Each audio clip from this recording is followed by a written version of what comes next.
All right, so I'm going to go ahead and get started if you guys are ready.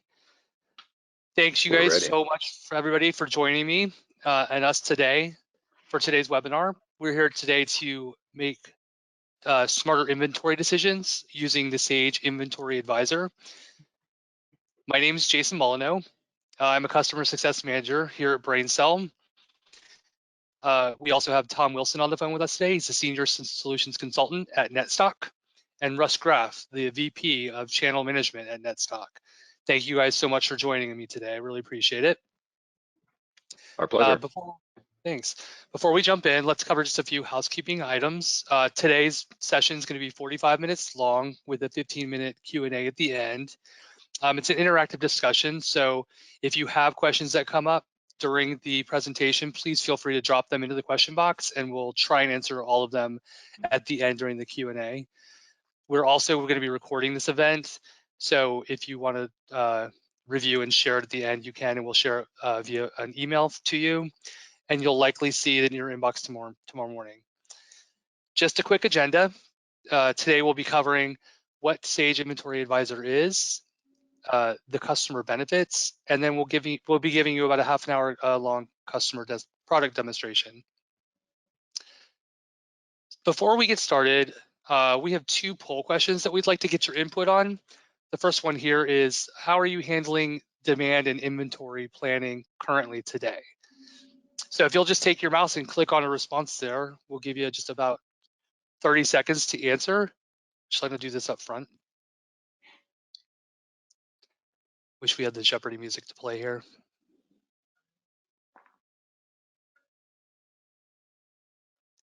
All right, so it looks like most of you guys are using Excel documents. That's not unheard of. Nobody's using ERP reports.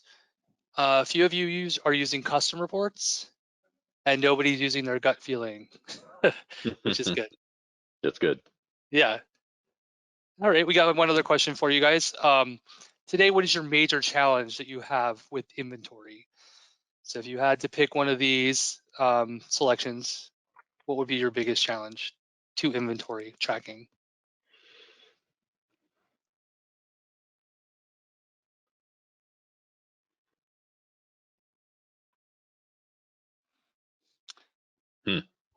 Wow. So nobody had picked the first 3 options, but everyone thinks that forecast accuracy is their biggest challenge. So guys, take note, and maybe you can address that during your presentation. Sure. Great. All right, so I'm going to go ahead and pass it over to Russ, I believe. Yep. Just sort of overview here. Go ahead and take the wheel. All right, very good. And let me see if I can rearrange my screen just a little bit so I can see what I need to see. There we go. So yeah, thanks, Jason, and thanks to BrainSell for giving us the opportunity to have this conversation today. And I hope that it's of use to our attendees, and certainly look for your feedback. And appreciate you all answering a couple of those quick poll questions to give us a feel, because obviously we're out there on the street talking to customers and prospects all the time. And so we're getting that feedback from a lot of those folks as well as to what their challenges are. And clearly everybody talks about forecast accuracy being a challenge, and maybe we didn't get a full 100% response rate from all the attendees. It certainly happens on occasion on these polls. But you know, sometimes it's a ranking, right? It's hard to pick one out of the 4 because typically all 4 of these challenges exist. But if you think about it, forecast accuracy probably impacts the first 2 dramatically, right? So they're all kind of interrelated. But what we find when we're talking to our customers is, especially these days, the last couple of years, thanks to the supply chain disruptions caused by the global pandemic, as well as other unique things that are happening in the supply chain. Even before the pandemic, we had an issue with tariffs and trade wars that were going on between the US and China, which no doubt will come back to the forefront again once the COVID thing settles down a little bit. Of course, now we've got a conflict in Ukraine that is going to cause ongoing things. We've had, ships going sideways in the Suez Canal. We've had hurricane season a couple years ago that I think we had 4 major hurricanes hit the Gulf Coast of North America, and Houston and New Orleans. The ports were very challenged. So there has been a consistent challenge on the supply side, and that's resulted in a lot of us experiencing stockouts. We, of course, as consumers have experienced it, and certainly our businesses have seen plenty of stockouts. Yet we also hear from our customers that even within that environment, maybe a little less than normal, but even in this particular situation, there are still items that are in excess, right? Where, again, because of forecast challenges, we thought there was going to be a certain amount of demand, and that didn't materialize, right? So we end up with inventory sitting on the shelf too long that's in excess and causing a challenge. We do consistently hear from our prospects and customers that prior to deploying any sort of a good automation tool to solve this or to address this challenge, folks are spending way too much time trying to figure out what to order. So whether you're using Excel, as some of you mentioned, or custom reports, grabbing data out of the ERP, out of the Sage backend to try to figure out, what the status of my inventory items are and what does that mean I need to order, it tends to mean it's taking too much time. We've got all this data manipulation that we're doing instead of just making decisions based on good data being presented to us. And so it's a very consistent feedback from our prospects and customers that it's taking us way too much time to get to what we would call an optimal purchase order, which is really where this all begins. And then again, of course, forecast accuracy is a big part of all of this environment. And, how can we predict what demand's going to be, and what are our data sources for that information, right? Are we talking to our salespeople? Are we getting feedback from our customers? Are we trying to, gauge the marketplace and trends that are going on? If we have seasonal items, are we looking at weather forecasts and trying to identify, if I sell snow shovels, is this going to be a heavy snow season? Or if I'm selling lawnmowers, are we going to have an early spring? Those kinds of things, right? So there's all kinds of different potential inputs into trying to identify what that demand is going to look like. But all of those are very subjective, very volatile, and result in poor accuracy, right? So I think all those challenges are things that we see across the board. And again, thanks for providing your input on that. So what is Sage Inventory Advisor, right? It's a cloud-based application. So it's subscription-based, very affordable, easy to get in and get up and running quickly. So it makes it very accessible for our target market, which is small and medium-sized businesses. You'll notice 2 logos on the bottom of the screen next to BrainSell with NETSTOCK and Sage Inventory Advisor. So Sage Inventory Advisor is the brand name, but it's actually a product built and supported by and deployed by our company at NETSTOCK. And we've had a long-standing relationship with Sage, probably 9 years now or so. Tom, you've been involved with it for almost all those years, probably 8+. I've been at NETSTOCK coming up on 8 years myself here shortly. So we have a long history of working with Sage and bringing this product to the market, branded as Sage Inventory Advisor. We've got many, many users now as a company. NETSTOCK, we have over 2,000 businesses around the globe. We are a global company. Of course, our largest install base is here in North America. About half of those 2,000 plus customers are in North America. So we're by far the leading application in the marketplace that addresses this concept of inventory optimization, right? That's what we, in a short phrase, that's what we do. What that means is balancing the levels of inventory, having enough but not too much, right? Having enough to meet the demand of your customers or of your production facilities, if you're in a manufacturing environment, but not overflowing your warehouse with product that's not moving and causing issues there, right? So there's a balancing act there that we call optimization of your inventory. And if we can do that, right, as we help our customers do that, there's a couple of key things that happen. One is that we free up some cash, right? If you've got cash tied up in inventory sitting on the shelf and not turning over and not generating sales and profits for you, then that's wasted energy, right? That's cash that you could be using elsewhere in the organization. And so if we can optimize those levels and increase your turns by 1 or 2, even by a small percent, it has a dramatic impact in terms of freeing up cash for other profit generating activities within your organization.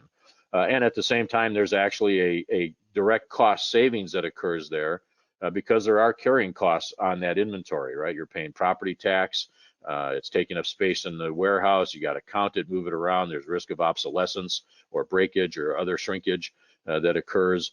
And so there are actually hard carrying costs associated with that inventory as well. So there's a lot of strong reasons for why you want to minimize that inventory. And we've all heard the phrase just-in-time inventory or lean manufacturing or lean distribution.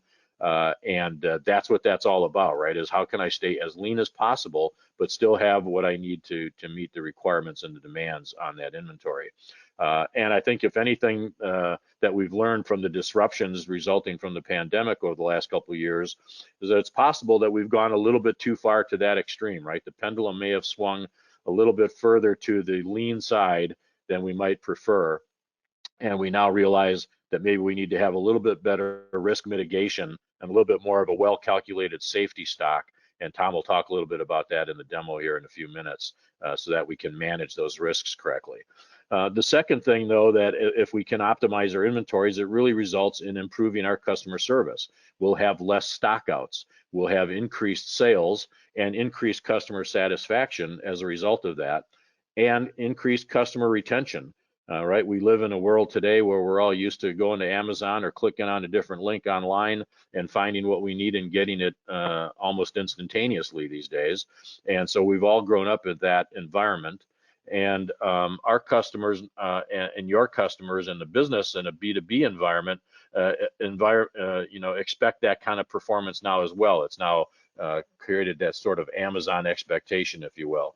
And so if our customers can't meet their requirements coming to your website or calling your customer service or salespeople, they are just as likely now to go somewhere else to find satisfaction. And if they have a great experience with a competitor, you may not only lose that one transaction, but you could lose that customer as well. So improving customer service is absolutely critical. You have to have enough inventory to meet that demand, again, without overflowing your warehouses. And then that third thing we talked about is the time savings, right? The production, the productivity of your team that are responsible for the buying and selling of inventory. Again, another lesson learned from the disruptions that we've been experiencing is that communication with our suppliers and with our customers has never been more critical, right? We really need to be in tune with what's going on, especially on the supply side. If I'm going to have delays on purchase orders that I've issued, I need to know that as soon as it's available to me to know that. I need to make those adjustments. I need to be able to communicate that to my customers then. And so there's really great use of my time as a buyer and planner and working in that environment, much better use of my time than messing with Excel spreadsheets or solving errors in my formulas and rekeying data and dumping data and reformatting and running macros and all that stuff. We need our buying and planning and supply chain folks in our organizations to be really working the supply chain, working with our transportation companies, which I've seen costs go through the roof, right? Container availability has been a real challenge, a real constraint, which is one of the things that's causing our supply challenges. So there is a lot to do that has greater impact and is actually more interesting and more fun for our teams to work on than, again, messing with data, right? So if we can get that data in front of you to make good decisions quickly without all that manipulation and effort, then that's going to be a real productivity gain, and that time savings can be spent on other activities that are really critically important in today's supply chain volatile environments.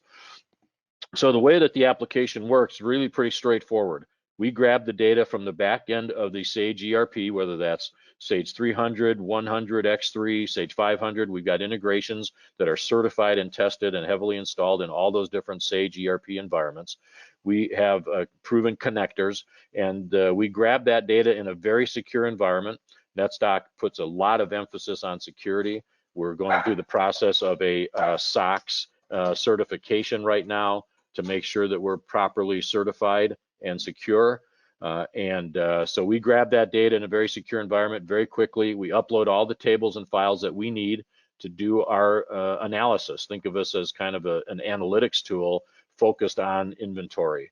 And so whether that's inventory warehouses and vendors and quantities on hand and locations, bills of materials, all the different master files and so forth that we need to do our analysis. And then once we've got all that data, we do our number crunching. So that, you know, the upload is not really magic. But really where the action is once we've got that data, how we manipulate it, slice and dice, and present that all that disparate data from all those different tables and files that are stored very neatly and organized very well on the back end of the database. But now we present that in an actionable information type format, right? And it's you'll see here in a second that it's all dashboard driven and it's available in a browser. So that means any browser, any device, anytime, anywhere, you have the ability on demand to access this information and start making good decisions on what you have too much of, where I need to get more, how much I need to order, when I need to order it, how my suppliers are performing, and all kinds of things that Tom is about to show us. So, and then the one thing that we do have the ability to write back to the Sage ERP is an open purchase order. So part of our analysis that you'll see is we actually can make a recommendation as to what needs to be purchased from every supplier. And once we've got that the way we want, very quickly, much more quickly than what you're able to do today with custom reports or Excel sheets, then you can just push a button, goes and creates the open PO for you in the Sage ERP. So really, again, a huge productivity gain there and very accurate. So just a couple other thoughts before I turn it over to Tom for the demo. When we went to build this application now some 12 years ago, and the four founders of NETSTOCK came from very deep domain experience in this space. They've been working with big multinational corporations in very complex environments, custom algorithms and custom reporting and so forth over decades of experience. When they came together to build this application, they knew that our target market was going to be the middle market, right? The small, medium-sized firm that now had just as much complexity in their supply chain as the big guys have always had. They're buying overseas with long lead times, maybe a complicated supply chain with multiple vendors working together to produce a product and get it into their warehouses, perhaps complex distribution footprints with the 3PLs, selling omni-channel environments now online through their own web stores and third-party web stores. So an awful lot of complexity. And again, we understood that most of those customers and users and companies were using Excel to try to solve the problem. So we knew that we had a market opportunity, but we also knew that that user needed to have something that was simple and easy to use and still sophisticated enough to get the job done.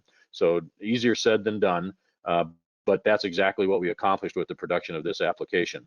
And we really focused on answering two key questions. What's gone wrong with my inventory, right? What is the health of my inventory? How does it look today? What's gone wrong? Where do I need to pay attention? And then secondly, based on that analysis, what do I need to order to get myself back into balance or to keep myself in a balanced, optimized state? And so that first question kind of assumes now that we're going to be taking a status check, right? We're going to look at every item in every location and assign a status. And the status might be okay, right? Life is good. I've got a quantity on hand that's between my min and max, and it's projected to stay there for a while. Life is good. I don't need to spend any time paying any attention to those items. But the other, say maybe 20% of my SKUs, and if I've got 1,000 SKUs in my inventory, maybe that's 200 items. Something has gone wrong. I either have too much or not enough, or I've already run out, or I'm about to run out, or I'm about to get too much when the next PO arrives. I've got forecasts that are not performing as we expected. I've got suppliers that are not delivering as we anticipated. So something has gone wrong, and I need to be able to identify those quickly, prioritize which ones I pay attention to today, and then take action on those. And so that's really critical. And so what we've done is answered those questions, built on a couple of pillars of information, if you will. And Tom will show you how we classify products, what we call product importance, not only in terms of value, but also in speed of movement. And we get a really good view of the nature of the items in our inventory and can assign different investment service levels and policies and metrics accordingly. And then, of course, we've got a forecasting engine that's also very powerful, right? So we're going to look at historical performance of our items, predict future demand based on that, with the ability to adjust and amend manually as necessary as things go forward, and to monitor the performance of those forecasts so that we can be very nimble and agile in responding to those changes. So that's really the way that we design the app, to be very consistent and easy to use, easy for us to deploy remotely, no big consulting fees or anything along those lines involved. And if we do that, and what we've seen with our customers that have deployed the application, and what you could expect by doing the same, would be something in the range, conservatively, a 2 to 10% improvement in your fill rate, right? Reducing your stockouts, improving those sales and profits as a result, retaining your customers, satisfying your customers. So a very nice improvement there. And you can do some quick math in terms of an ROI as to what that would mean for your organization. And then also conservatively, a 10 to 15% reduction in excess inventory, freeing up that cash that we talked about and reducing those out-of-pocket carrying costs. And it's not uncommon for us to identify 20, 25%. Maybe in today's environment, post-COVID, it's not quite as dramatic, but historically it's been that way, and we'll probably return to that again as things settle down. So a really nice reduction and freeing up of cash there. And then at least a 50%.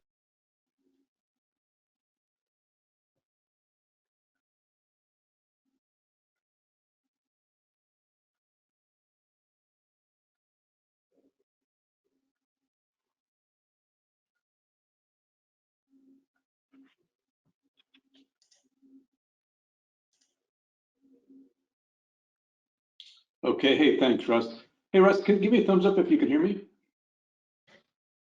Okay, good. I can hear you. All I right, lost so you Russ should at the be, end there too. I'm sorry, I looked like I had a little internet interruption, so sorry about that. If you do lose me, I will be right back. But thanks, Russ. So it's my pleasure to do a quick navigational tour of the Inventory Advisor solution. And what I've done is I've pulled up a live instance of Sage Inventory Advisor. Now, it is already connected to a Sage ERP system and uploaded the transactional data that Russ described, and has disconnected from the ERP system. And so I'm logged on live. Now, if you notice, we don't refresh my demo database on a daily basis, but in a production environment, this would probably be yesterday. But I've logged into a live instance. Now, I happen to have been logged in using Chrome, but I've shown this exact same screen on my iPhone, iPad, just depends on what device and browser is most convenient for you. But when you first log on, you do see what is called a dashboard. And I can also see a dashboard for one or many stocking locations. And if I hit my dashboard button, I can see all of the stocking locations that we're planning inventory in. And those locations are set up in Sage ERP. They're loaded into Inventory Advisor, and I can plan the inventory at each location. Those locations can be standalone locations where they're planned separately. They can have dependencies on each other. So for instance, my Detroit and New York locations store inventory, but they do not replenish directly from suppliers. They replenish from the central warehouse. So all of the demand for all of the items at the remote locations pass up to the central warehouse, which places then consolidated orders on suppliers. So I can have standalone locations, locations with dependencies. And Russ also mentioned, and you'll see that throughout the software, that colored box with those two letters. That's that classification. And what you'll find is that is an industry best practice. And what that is not all items contribute the same to your business. Some items contribute greater in value. Other items contribute greater in inventory turns or volume. And you might find that the same item contributes differently at one location than another. Think snow shovels. They're going to have a different forecast, a different pattern in the Northeast than they do in Los Angeles. So if I go to my locations tab, I can look at the different locations, and I'm just going to pick on Los Angeles for illustration, and we can see the classifications. So by loading data from Sage ERP, along with some rules that you set up, Inventory Advisor will classify every item based on its value to your business as an A, B, or a C item. It will rank the very same item based on its inventory turns or volume as high, medium, or low, and that produces the following matrix. And every item is going to fall into one of those 9 boxes, which is the intersection of an A, B, or C row and a high, medium, or low column. So the boxes in the upper right, the green ones, those are the items that contribute the most, turn the fastest, and the best practice is you want to pay more attention to those items. You probably want to set more aggressive policies for those items, and you certainly want to be alerted if something's happening to those items. So that best practice about paying attention, putting more aggressive policies is throughout the software. And so you'll see that throughout the software, but I'm just going to go back to the dashboard. Because when you first log on to the dashboard, you can toggle between locations, but the dashboard is designed to answer that first question in that green box on Russ's PowerPoint. Are there any items at this location that have issues or problems and need your attention? And it's laid out in several panels. Now, the first panel is called Stock Holding, and it shows that right now, according to your ERP system, you are carrying $10.3 million of inventory. That could be finished goods, raw materials, combinations, but you are carrying $10.3 million of inventory in Los Angeles. Now, Inventory Advisor is highly scalable. We have customers with less than $100,000 of inventory planning with the tool. We've got customers with over 50 million. My demo database happens to have about 10, just to give you a feel for the scale. But you're carrying 10.3 according to your ERP, but Inventory Advisor is recommending you should be carrying 4.7. That would be the optimal inventory, given demand for the items, given lead time from the suppliers, given supplier performance. That would be the optimal inventory to fulfill your demand. I can see how my inventory has been trending over time. Each of these bars represents a period of time. There are 6, and they can be displayed in days, weeks, or months. So I can see how my inventory has been trending over the last 6 days, 6 weeks, 6 months. I'm just going to leave it at months. And here's how your inventory in Los Angeles has been trending over the last 6 months. 6 months ago in yellow, the top of the yellow, the darker yellow, was your actual inventory 6 months ago. And if I hover, you were carrying 10.8. Against the bottom or lighter yellow, a recommendation of 5.5. So I can see what my actual to recommended inventory has been, how it's been trending, in this case over the months, with red simply being the last time data was loaded from Sage ERP, which typically was yesterday, at which time you were carrying 10.3 against a recommendation of 4.7. So with just a quick glance right here, I can see that I'm carrying quite a bit more inventory in the Los Angeles stocking location than the planning tool is recommending. In fact, if I slide over to the next panel, you have some excess stock in Los Angeles, and that is defined as inventory above the maximum recommended stocking levels. And right now, there are over 2,300 items in Los Angeles that are in excess, and just the value of that excess inventory is costing your business $3.6 million. And if I hover where it says full report, if I click there, I will go to an online report showing me all 2,300 items that are in Los Angeles that are in excess. Now, the default of this report is it's sorted based on the value of the excess inventory in descending order, but I can change that. I can change the sort order to any of the other columns, but I can see a lot of data on this report. I can see the SKU. I can drill into the detail from here. I'll do that in just a second. I can see the item description from ERP. This is a C item that's low turning. So it turns out the item that's costing you the most in excess inventory is one of the least important items to your business. But I can see a lot of information. Maybe I don't want to look at 2,300 items. I can always come in and filter. I can filter that down based on values. Maybe I only want to look at an excess inventory of a certain product from a certain supplier, or I can filter on any groups. This can be any field from ERP. I can also filter on those classifications. Hey, I'm looking at excess inventory. What's really going to sit around for a long time are my C items that are low turning. Let me see what that list looks like. So let's apply the filter. And it turns out that 602 items in Los Angeles are in excess and are my C and low turning items. So that might be a list I really want to attack, start to burn down from an excess perspective. So I can slice, filter, sort, but out of all those items back on the dashboard, we're simply trying to bring your attention the 5 that are costing you the most money. These 5 items alone are costing you $260,000 in excess inventory. Almost 10% of your excess problem is not 2,300 items, it's these 5. So if you do nothing else on a daily or weekly basis, you might want to really keep your eye on these top 5 lists that are displayed in the panels. But this panel is showing you where you have too much inventory right now. If I move over to the next panel, I want to give you a heads up. Here are some orders, purchase orders in Sage ERP. And right now there are 503 items on purchase order, and Inventory Advisor is predicting that when those orders arrive, they're going to generate another 2.5 million in excess inventory. We call those surplus orders because those are orders that you might want to review because they are candidates to maybe cancel or even delay. So here again are the top 5. And let's take a peek at just one of those, because in doing so, I want to show you how Inventory Advisor does its analysis. And that's the fundamentals that's throughout the software. So let's just look at this one I'm pointing at, ST8128, not sure what it is, but if I hover, I can see the description. If I click on it, it's going to take me to the detail. But the detail for this one item, this SKU with this description in my Los Angeles location.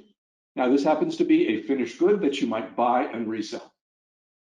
And according to Sage ERP, you have 479 units in stock, 23 sales orders that have not been fulfilled, bringing your available inventory to 456, with another 555 on purchase order from the Full Champ Technology supplier, bringing your total inventory to 1,011. So that's what your inventory is, which is the input we received from Sage ERP. But the power of the planning tool is over here on the right. And we're going to look at it from 2 perspectives. One, what is the demand of this item? In other words, what is the forecast? And how is this supplier doing delivering? In other words, what is that supplier performance? So let's start with the forecast. And I know forecast accuracy was one of the things that was critical in the polling. So we're going to spend just a little time on the forecast. But Inventory Advisor will automatically load the sales history for every item. Now, this particular item had 31 months of sales history in Sage ERP. Now, Inventory Advisor is going to analyze that sales history in blue because it's going to determine which of over a dozen forecasting methods is the best one to use to predict future demand for this item. And that's probably the hardest thing to do in a spreadsheet. Downloading the data is not trivial, but now once I have the data, I have to decide which forecasting method should I use. Should I use a simple moving average? Is there a trend? Is there a pattern? Are there outliers? And Inventory Advisor is going to analyze that pattern. In fact, let me just real quick, I'm going to show you this bottom button because that's going to take you to the support or help, which is supported by the NETSTOCK support team. I can get help immediately, but I can also look up articles and information. And one of those articles is, tell me more about forecasting. How are you generating a forecast? Because what I want to show you here is we're going to analyze that pattern in blue because we're going to test it to see how much sales history we have. We're going to test it to see, is there minimal sales history, in which case we're going to use a simple moving average or a young forecasting method. We're going to test it. Is it a slow moving item? Because we have another forecasting method for that. We're going to test it to see if there's sporadic demand. We're going to look to see if there's any patterns. We're going to test that pattern to see if they repeat themselves. Is there any seasonal patterns? And if there's seasonal patterns in the sales history, we have a seasonal forecasting model. We're going to test for trends. Are there linear trends or patterns? And then if we can't find any trends or patterns, we have more of just a static environment.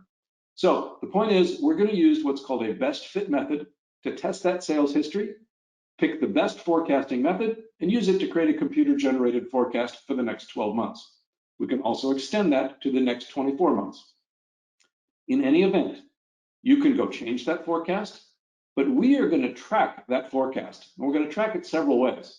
So where it says MTD, that stands for month to date sales. And we're giving you heads up here that says, hey, you have forecasted 78 units and you're 96% through the current month and you haven't sold anything. So heads up, red flag, there might be a chance that you're over forecasted. Now I'm going to come right back here, but if I go back to the dashboard, you'll see that underneath my stock holding, we're also bringing to your attention on the dashboard any item that is over forecasted or any item that is under forecasted. So let's go back to that item. So we're going to look at the period to date sales. But if I come down, I also have some tabs, and one of those is forecast history. And we're going to test how is that forecast doing against your actual sales. So we're going to test your forecast accuracy from several perspectives, and we'll alert you to any item that is under or over forecasted. So a very robust forecast. Now, the next thing that Inventory Advisor is going to recommend is what is the minimum stock you should be carrying. And that's how we're going to protect you from stocking out. But we're going to do it in a way that is analyzing the supplier performance. Does that supplier deliver on time? Are they delivering the right quantity? And so we're going to look at several very dynamic inputs. One of those is you might want to assign a more aggressive target, in this case to an A item that's high turning. Maybe you don't want to be quite as aggressive to a C item that's low turning.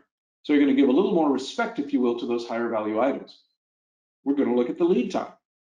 We're going to pull that lead time from Sage ERP, and this item has a 90-day lead time. When you place an order on this supplier for this item, it should arrive in 90 days. But how is this supplier doing? Let's go look at all the orders you've placed on this supplier. Do they deliver on time? Do they deliver the right quantity? Let's get that data. Let's pull it into my supplier performance tab, because we can see for all the orders you've placed on this supplier or this item, have they delivered on time? I can see the detail. Here is every order you've placed. And what that means is we're going to look at every order, and if your supplier does not deliver on time, we can increase the safety stock. If they deliver early, we might want to decrease the safety stock. But we're going to recommend what's called a safety stock, which is a buffer to protect you from stocking out based on all of those dynamics. And then we're going to take that information, the forecast and the safety stock, and we're going to transpose into units. How many units do you need to cover your safety stock? When do you need to place an order? And what is the most inventory you should be carrying? So here is your min, here is your reorder point, and here is your max. We're going to compare it to your stock on hand. And in this case, hey, heads up, you already have more inventory than you need. You're in an excess position, but you have a bigger problem. You have another 555 on purchase order, and that's going to exacerbate your excess problem. So the fundamentals are generate a forecast, recommend a safety stock based on real-time supplier performance, determine a min, a reorder point, a max. We'll do that for every item at every location, compare it to your stock on hand. And in this case, you have more inventory than you need with more orders that are going to exacerbate that problem, which is why this item was brought to your attention on the dashboard. So the first two panels are bringing to your attention items that you have too much of, and we're also going to then bring to your attention the ones that have the biggest impact on your business on the dashboard. But right below that, we're going to look at the opposite. Are there any items you don't have enough of? And right now, there's some items that you are completely out of in the Los Angeles location, according to Sage ERP. In fact, there are 967 items with no inventory. But there's demand on those items, demand that you cannot fulfill until you replenish that inventory. So until I replenish, I could be at risk of not being able to fulfill that demand, which could result in as much as 669,000 in lost sales. Doesn't mean I'm going to lose a sale, but heads up, you are at risk. You might want to take some proactive action. Maybe you need to expedite an order. Maybe you need to move some items from one location to another, but heads up, you're in trouble. Again, I can look at all the items I'm out of, but again, let's just show you which are the 5 that are costing you the most money. These 5 items alone could put you at risk of 172,000 in lost sales. So a third of that problem is not 967 items, it's these 5. Excuse me. And so by drilling into the information, you'll be able to get lots of information so you can address these problems. And then finally, heads up, here are some items that you're about to run out of. These are items that you do have some inventory, but heads up, you're probably going to run out before you can replenish. So the dashboard is really designed to answer that first question from that PowerPoint. Are there any items that have issues or problems that need my attention, that have a big impact on the business for me to address? Now, one other item I want to show you, because the example I showed was just a item that you might buy and resell, but we have a lot of customers that manufacture or kit. And so I'm going to show you a component that can go into a finished item you make or a kit. But the point is, we will show the demand of that component, because this particular component is part of a bill of material that we loaded from Sage. And this component, if I hit my bill of material button, has demand from 3 different finished goods. So how much of that component to stock and when to replenish depends on the demand that the finished goods it goes into is placing on it. So we're going to generate a forecast for each of those finished goods. We're going to explode it through the bill of material, and in the case of this first finished good, at a ratio of 2 to 1, to determine how much demand this finished good is placing on that component, how much demand the second finished good and the third is placing on that component. And we're not just planning at a simple level, we're planning across your full multi-indented BOM structure. So we're not only going to recommend finished goods to make or buy, driven off their demand, but we're going to explode that demand through your entitled BOM for any demand at a component level, driven off the finished good. And so let's go back to the dashboard so we can handle finished goods you buy or make, components that sell standalone, or go into many different finished goods. Now, if you remember on Russ's PowerPoint, there was a second green box, and that is, hey, just tell me what I need to buy or make today. And with one click, show me every item that has gone below its reorder point, and I can pick which location I'm planning. I'll pick on Los Angeles again, but show me every item that has gone below its reorder point across all my suppliers, and here's the list. This is the list of every item that has gone below its reorder point, broken out by supplier. So, for instance, the consolidated tire supplier. Inventory Advisor is recommending that you place 8 items on order today. Now, you may order 20 items from that supplier, but today, 8 have gone below its reorder point. It's recommending 1,400 units. At your cost, it'll add up to $67,000. And if you have cubic feet and weight in your item master, we'll pull that in, we'll total that up, which might be helpful if I'm trying to fill up a truck or a container. But for a purchased supplier, as a purchasing manager, if I want to review the recommendation to place 8 items on order, maybe make some adjustments or changes based on knowledge I have in real time, let's select this supplier. Let's go look at the recommended order. I haven't created it yet. I'm just looking at the recommended order. And here is the recommended order for the consolidated tire supplier for my Los Angeles location. Here's that same summary, units, cost, weight. But for each one of those items, I'll be able to see a summary of that item's detail. I can see the forecast. I can see my lead time in both days and units, the recommended safety stock, what's already on hand, what's already on order. Now, this particular item is a B item, and it's medium turn. Inventory Advisor is recommending that you place 500 on order. Well, actually, Inventory Advisor is recommending you order 113. That would be the optimal order, but you have a minimum order quantity rule for this item in Sage ERP, and we will honor that. So that's why we're recommending 500. And at $5.37, this will add up to $2,687. And with a lead time of 90 days, you can expect this to arrive in June. Now, if that isn't enough information to validate the recommendation to place 500 units on order, I can always drill into that same detail we've been looking at, but for this item, I can even do it in a new window. And I went from the order recommendation to the detail, and I can see what's in stock. I can see my forecast generated by Inventory Advisor. I can change that forecast. I can see the recommended safety stock. I can see my resulting min, reorder point, and max, my stock on hand. I can see why we're recommending 113, identifying that we do have an MOQ. I can see if this is part of a bill of material. Are there any open sales orders? How is my supplier performing on this item? Are there any open purchase orders or work orders for this item? All that information is at my fingertips. And you know what? I disagree with the recommendation to place 500 on order. I just got off the phone with Consolidated. They're not going to be making this item for a couple of months because of the pandemic. So based on my knowledge of this supplier and this item, I'm going to go back to that order schedule and I'm going to bump it up. I'm going to go from 500 to 550 and I'm going to tab out. And I just added 50 units, $269. And this is what the order would look like if I placed it now. And I can continue to review each of the items that Inventory Advisor is recommending, drilling into detail if I need more information, making adjustments if I want to. But when I'm ready to place the order, I still have to execute a purchase order in Sage.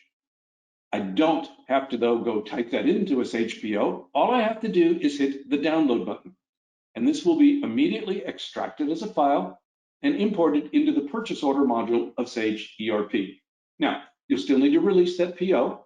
Any rules, procedures, workflows, approval processes that you have set up in Sage will still apply, but you're making your decisions on what to stock, what to order, driven off the analytics of Inventory Advisor, but together with your knowledge and expertise for fine tuning, and then you're sending those over to Sage as instructions to execute.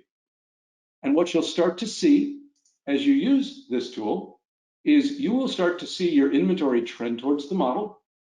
As you manage your excess stock and catch it before it happens, you'll start to see excess reduce.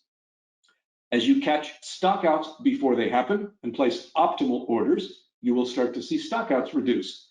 And if you reduce stockouts, you will improve customer service and sales. If you eliminate excess inventory, you'll free up that working capital. And if you can give planners, purchasing managers, executives better, more timely information. So as Russ said, you can spend your valuable time not running and maintaining spreadsheets, but being presented with issues and problems that need your attention, problems prioritized based on the biggest impact to your business, and using your valuable time much more strategically. And if you can address any or all three of those areas, the return on this investment can just be off the charts. So that's all I wanted to cover. I think we're right on time. So I wanted to turn that back to Jason and open it up to any Q&A.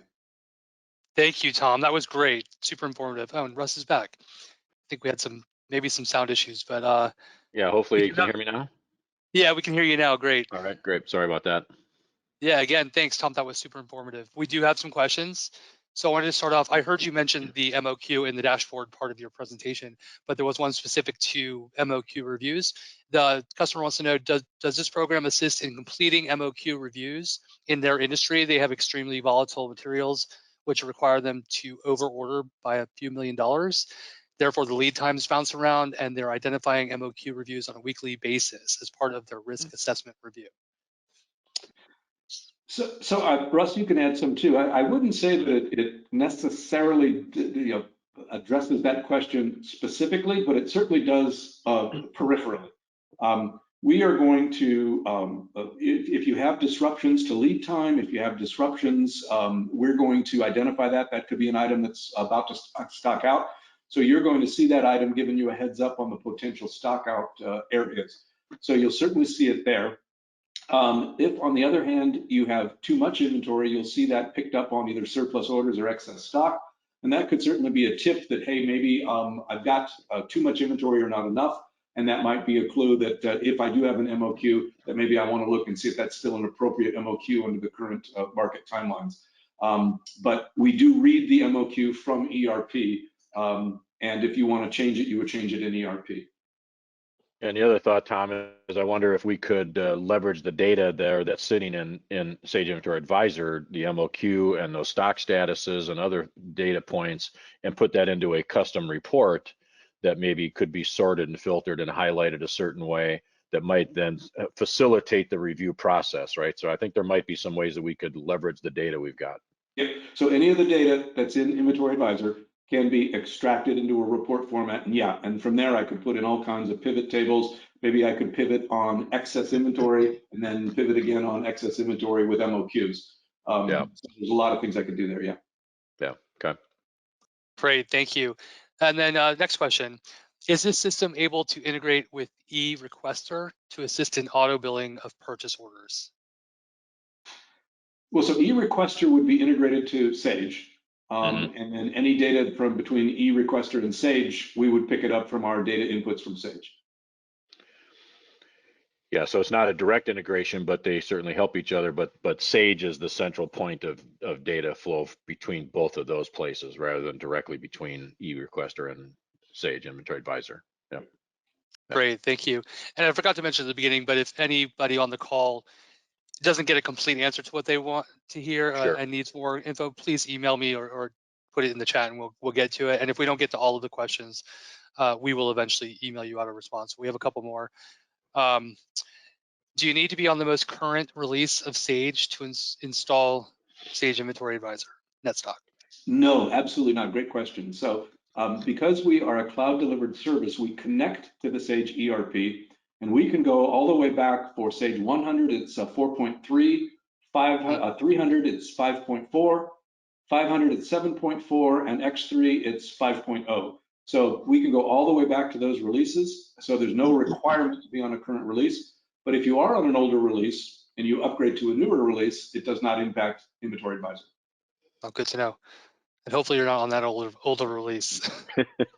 Yeah, BrainSell will be talking to you if you are. Okay, so how is pricing for Sage Inventory Advisor? Can you give us a general look at that? Yeah, it's kind of a unique model. We price based on the value of the inventory that we're managing. So we don't care about number of users or SKUs or warehouse locations or anything along those lines. It's strictly based on the value of the inventory. And we've got different tiers that align with the pricing model then. So we start as low as $250,000 worth of inventory, and you could be at a very low point of entry into the application. And we go up to $100 million worth of inventory, right? And so our pricing scales accordingly. So it's really nice for smaller firms that might have some, maybe lower SKUs and lower value of inventory on the books, but they have a complex supply chain and they still have these problems that need to be solved. It's very affordable for them, but it scales nicely as you grow. And the pricing has two components. There's a one-time activation fee, we call it, which is basically a flat fee for our full onboarding that gets you up and running and trained and tested and ready to go and live. And so there's that one-time fee, and then there's a monthly or an annual subscription to access the service. Again, it's priced based on $250,000, $500,000, $1 million, $5 million, et cetera, where you might sit. I would say a typical user that's maybe in the $5 million worth of inventory range is probably something like what, Tom, $6,000, $7,000, $8,000 is a one-time fee, and maybe $600, $700, $800 a month, something like that. Right. Yeah, you're probably right in that range. Yep. Yeah, and again, as Tom mentioned, the ROI on that is through the roof. Right, it's triple digits. Payback's almost immediate. Okay, great. One other quick one. Do you have like an implementation timeline?